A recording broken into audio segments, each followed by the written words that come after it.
Hello guys, myself Himanshu Srivastava और आज मैं आपको बताने जा रहा हूँ क्लास 11th का समुच्चय सिद्धांत।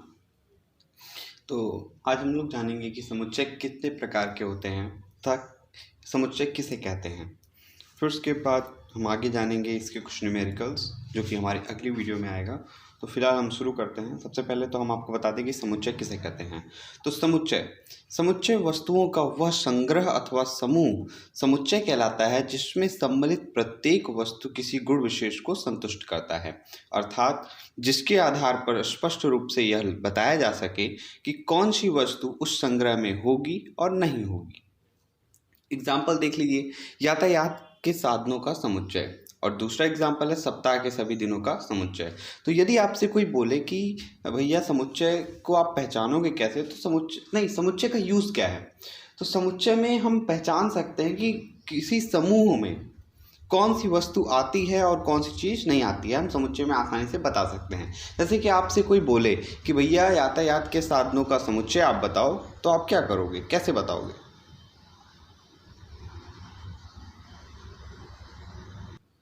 तो आप इसमें आसानी से बता सकते हो कि यातायात के साधनों के समुच्चय में कौन कौन सी वस्तुएं आएंगी और कौन सी वस्तु नहीं आएंगी। जैसे कि यातायात के साधनों का समुच्चय आपको बनाना हो तो भैया आप क्या करोगे, उसमें लिखोगे भैया बस, ट्रक, ठेला और भी जो भी जितने भी यातायात, टेम्पू, ये सारी चीज़ें आप लिखोगे तो इसमें आप बता सकते हो कि इसमें खाली साधन आएंगे, ना कि और कुछ।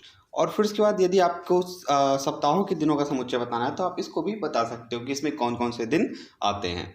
चलिए फिर आगे बढ़ते हैं।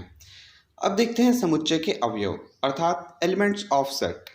जिन वस्तुओं से समुच्चय का निर्माण होता है उन वस्तुओं को समुच्चय का अवयव या सदस्य कहते हैं।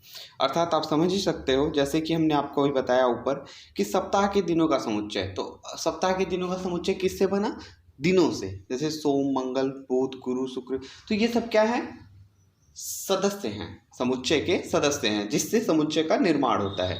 वाहनों का समुच्चय अगर बोले तो इसमें सदस्य कौन होंगे, ट्रक, बस, जो भी जितने भी यातायात के साधन हैं समुच्चय के अंतर्गत वो। ठीक है, अब इसके बाद हम कुछ नोट्स के बारे में जानेंगे। जैसे कि समुच्चय के कुछ इंपॉर्टेंट चीज़ें हैं, नोट इसमें देखिएगा। समुच्चय को प्रदर्शित करने के लिए अंग्रेजी वर्णमाला के बड़े अक्षरों का प्रयोग करते हैं तथा उसके अवयवों को प्रदर्शित करने के लिए छोटे अक्षरों का प्रयोग करते हैं। ये बात हमेशा याद रखिएगा, जब कभी भी आपको समुच्चय को शो करना होगा, दिखाना होगा, तो हमेशा कैपिटल लेटर का यूज़ करोगे आप, और जब उसके अवयवों को शो करना होगा तो हमेशा स्मॉल लेटर का यूज़ करोगे। फिर उसके बाद अगला नोट है, समुच्चय में किसी अवयव की उपस्थिति दर्शाने के लिए बिलोंग्स टू, ये सिंबल को हम बिलोंग्स टू बोलते हैं, तथा किसी अवयव की अनुपस्थिति को दर्शाने के लिए हम डज नॉट बिलोंग्स टू का प्रयोग करते हैं। चलिए फिर आगे बढ़ते हैं हम। अगला नोट है, समुच्चय के अवयव का सजातीय होना आवश्यक नहीं है। फिर उसके बाद नेक्स्ट नोट है, सजातीय आप समझ ही रहे हो। नेक्स्ट नोट है हमारा, समुच्चय के अवयव को लिखने का क्रम महत्वहीन होता है। अर्थात अब जैसे कि आपको बोल दिया कि यातायात के साधनों का समुच्चय बनाओ, तो आप उसमें जो है क्रम पर ध्यान नहीं दोगे कि भैया पहले किसको लिखें। आप किसी को भी आप पहले बस, ट्रक, टेम्पू लिखो, चाहे टेम्पू, ट्रक, बस लिखो, बात एक ही है, इसमें क्रम का कोई महत्व नहीं होता है। चलिए अगला नोट है हमारा, समुच्चय में किसी अवयव को एक बार लिखना ही पर्याप्त है।